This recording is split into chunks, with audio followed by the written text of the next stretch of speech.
Remember when we were confused about Qatar getting the 2022 World Cup? We were saying, well, there's not really a long tradition of soccer here. We also have a lot of human rights and women's abuses. There's a lot of questionable stuff. FIFA has now actually been hit by a claim that the World Cup can be bought, believe it or not. So maybe we weren't completely unjustified. Maybe all of that criticism we took from people saying, what do we know about Qatar?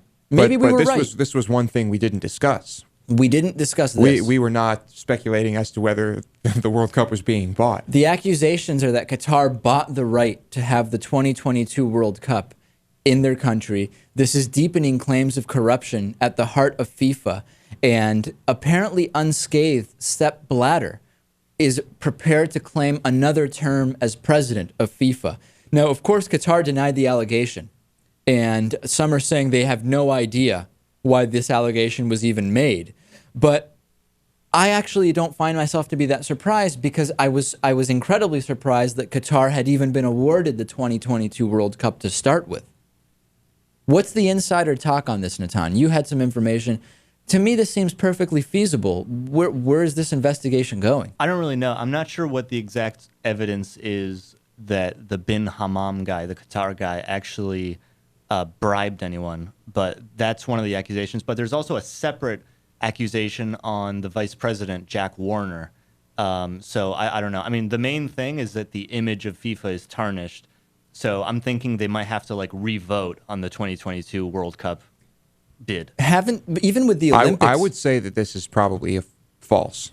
Even with the Olympics, we've known there's been speculation also about when Olympics are held in certain places, that there are backroom deals being made, lobbying, first-class flights and vacations and the like to try to influence the vote. I just wouldn't be surprised at all. It's the effect on the economy of a country for having the Olympics or the World Cup is huge, and it would just seem obvious that people would attempt to influence the vote in this way.